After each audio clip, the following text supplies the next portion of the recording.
Okay, class, this is our next to the last lecture. It'll enable you to, or help you to write your last paper too, depending on what you decide to emphasize. This is what I call the transition to modern rhetoric or contemporary rhetoric. So it takes into account what happened basically in the 19th century and then in the 20th century. And here we go. So let's talk first of all about the transition to modern rhetoric, the rhetoric that we study today. During the 19th century, there was a movement in rhetoric which was called elocutionism.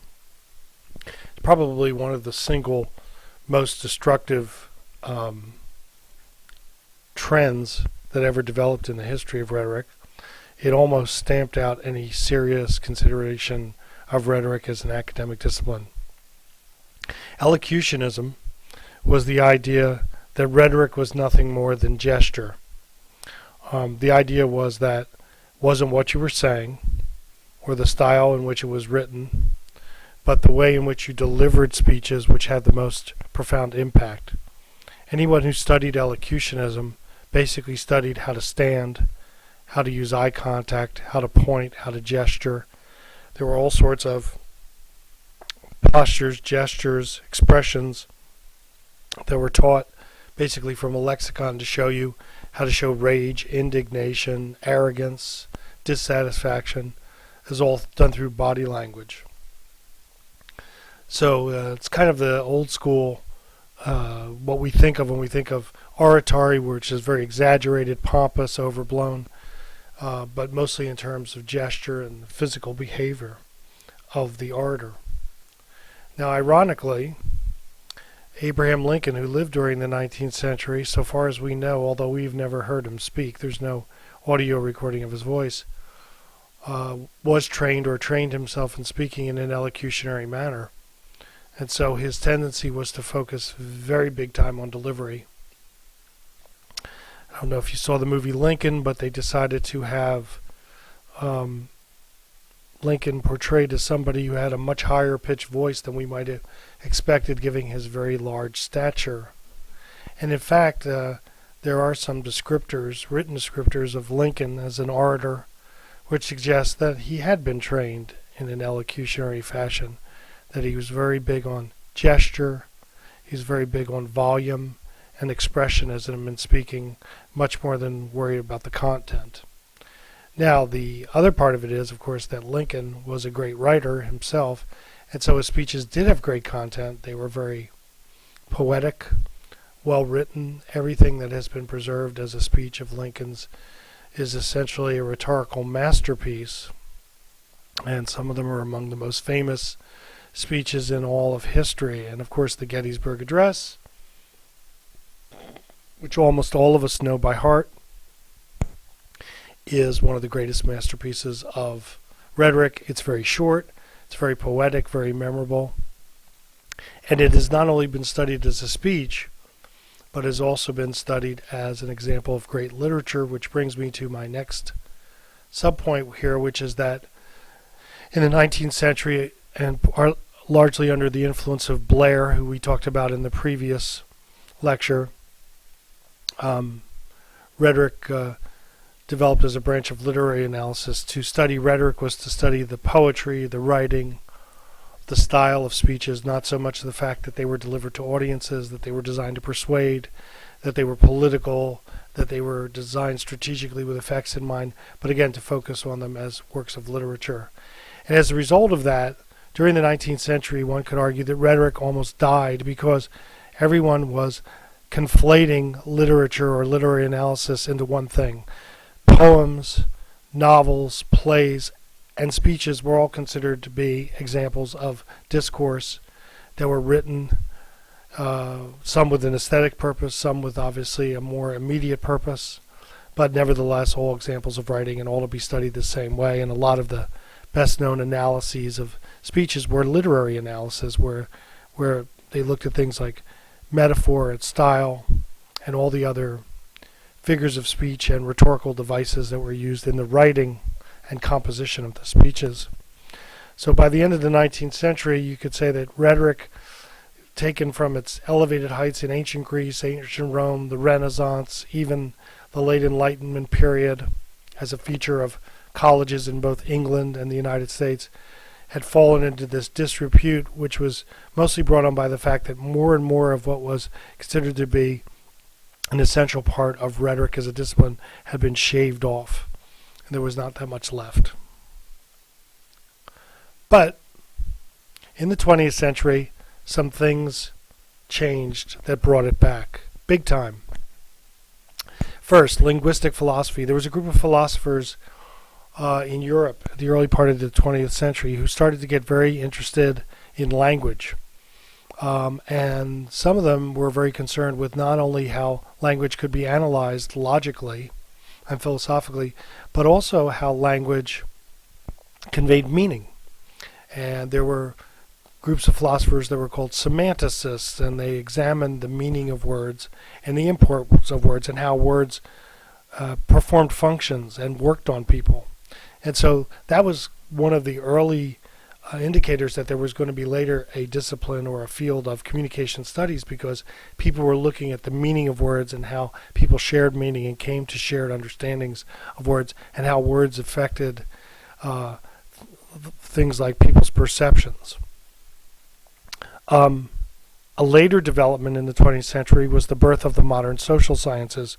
And of course, the social sciences include anthropology, sociology, psychology, economics, and a few others.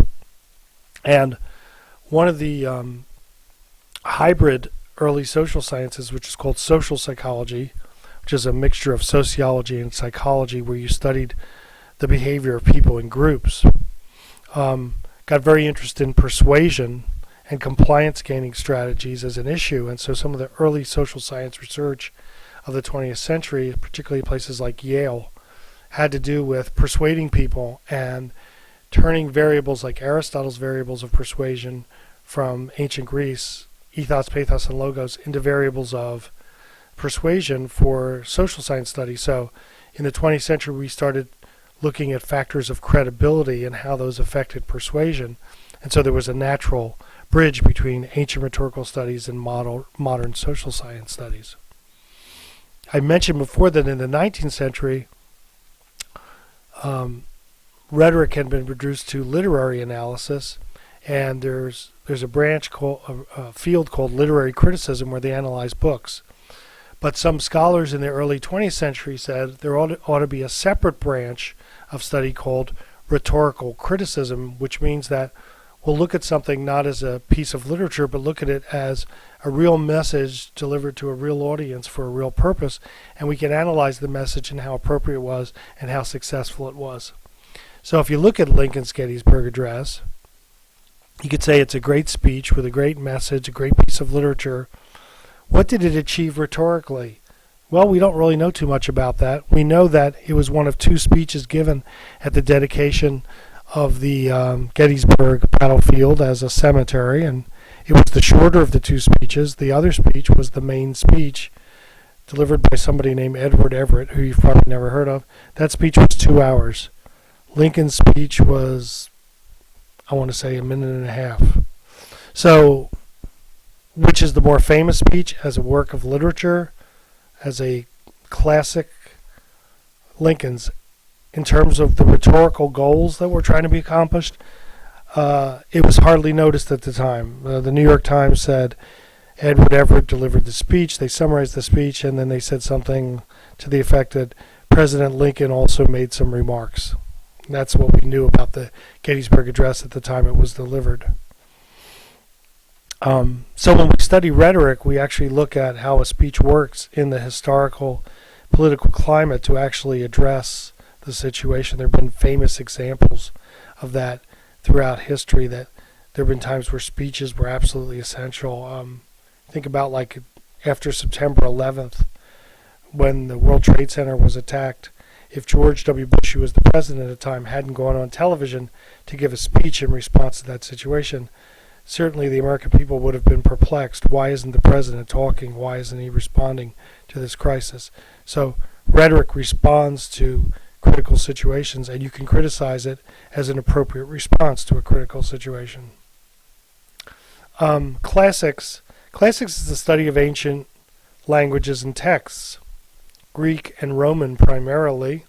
And since many of the ancient texts were involved rhetoric, they were handbooks of rhetoric, speeches by orators, other obviously documents that had to do with rhetoric. The fact that classics was studied in Ivy League colleges and universities in the 20th century meant that there was always continuing examination of rhetorical texts, and a lot of people were translating Aristotle's Rhetoric and Plato's Gorgias and Plato's Phaedrus and other texts into English and studying them and analyzing them.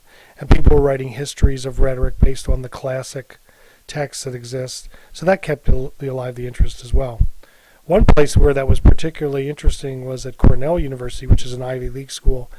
There were a group of English professors who also taught speech who got much more interested in the speech and the rhetoric and the oratory side of it, and so they started doing things like rhetorical criticism and teaching rhetoric, and so they created the modern discipline of rhetoric out of Cornell. Another thing, in the 20th century, science obviously was a huge development culturally, societally, and scientific philosophy was dominant, and there was a group of logical positivists or philosophers called logical positivists who believed that science was the greatest achievement of human beings and that philosophy as a discipline should take on the posture of science and be about nothing but verifiability and logical analysis. And of course people criticized that, saying that was a much too limiting view of philosophy, and so created kind of a dialectic, a dialogue between philosophical disciplines and anti-philosophical disciplines. By the 1950s, logic and logical positivism had kind of died out, and there emerged a new area of study called informal logic, which was the attempt to take principles of a logic and apply them to everyday arguments. So that was really relevant to things like studying debate, reasoning, argumentation, modern rhetoric in the spirit of Whately from the Enlightenment period. Two branches of philosophy that had a lot to do with the revival of rhetoric: aesthetics and ethics. Aesthetics is the study of beauty. Ethics is the study of moral conduct. Both of these things involved a debate, an argument over what were their essential nature. Obviously, rhetoric, when you're talking about argument, comes into play. And finally, debate. In the 20th century, throughout colleges and universities, debate became widely practiced and widely popular activity. Obviously, this was a throwback to some things that had been done in ancient universities where, again, training in rhetoric included training in what was called dialectic or heuristic or other forms of dispute and controversy. Also in the 20th century, the whole discipline of communication emerged. So it was much larger than just rhetoric. It included interpersonal, small group, organizational communication. Now also includes intercultural communication and many other things. It's a fully mature discipline. I mentioned before that social psychologists studied and continue to study persuasion. Also, nonverbal communication began to be studied in the 20th century. And nonverbal communication is interesting to the study of rhetoric because the whole gestural side of rhetoric, or the expressive side of rhetoric, the double meanings and the double messages that go along with words, are the nonverbal components of rhetoric that make it really interesting. Late in the 20th century, the discipline of English, which usually had studied literature, used its interest in teaching composition and writing as a way to get back into the study of rhetoric. So that's a huge study in English right now. And another big trend, feminism. As feminism developed as like an ideology or perspective for scholarly research in the 20th century, there was a lot of attention to the idea of what's called feminist rhetoric. In other words, the idea that for 2,500 years, rhetoric had basically been taught from the standpoint of Western white males, and so other perspectives, including non-white, non-male, and obviously feminist, could be ways of critiquing that history and adopting a new perspective. A particular area of rhetorical research that has developed in the 20th century is something called the rhetoric of science. And that's where rhetoricians look at science and scientific discourse as if it's an example of persuasion. In other words, they don't set science apart from other fields and say, well, science does this, but other things do things very differently. No, that what they stress is the commonality rather than the differences between rhetoric and other disciplines and science and other disciplines. Also, about 25, 30 years ago, almost every discipline started paying a lot more attention to culture. And so culture is an essential component in studying communication. And that is also true with rhetoric, because we discover that as we go around to different cultures, rhetoric means different things, although they don't necessarily use the term rhetoric. But they talk about communication and persuasive communication. But from culture to culture, that represents a very different set of behaviors and set of assumptions. Epistemology is the branch of philosophy that deals with knowledge and how it's acquired. Now, one of the ways that we acquire knowledge, according to rhetoricians, is through argumentation, through persuasion, through communication. So the position of the field of rhetoric, although I don't largely agree with this myself, is that most of what we know because of rhetorical activity. Visual rhetoric is the idea that things that can be seen actually make arguments or present persuasive images to us. So when you think about something like a photograph or a billboard, something that's mostly visual but not too much textual, it's actually sending out a message. It's got its own variety of text associated with you. For example, if you just look at a picture and try to interpret its meaning and how it's working on you as an audience. A lot of critics have used this perspective that there are rhetorics of all the arts and rhetorics of all manner of things which have a powerful effect of us as symbols.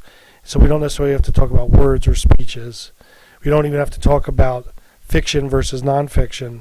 And that's where I get to the next point, which is the blending of genres. So it's not that we think about nonfiction and fiction. We think about what messages work to persuade us. So a great example of that is there's this movie called Blood Diamonds. I think that's what it's called, with Leonardo DiCaprio. And what it's about is about the diamond trade in Africa and how brutal it is. Well, many people who saw this movie, their entire education and their entire perspective about how the diamond industry works came from this movie. And it vastly changed national and international perception about diamonds, and actually hurt the purchase of diamonds, because people said, I'm not going to buy diamonds if that's what happens to people in the process of buying diamonds. So it's really interesting that something that was designed as a movie, it's basically a work of fiction, although it's based on real things, persuades people in the same way that an essay or a speech might persuade them. Okay, so that's the end of my transition to modern rhetoric. My next and final audio or video lecture will be modern rhetoric or contemporary rhetoric.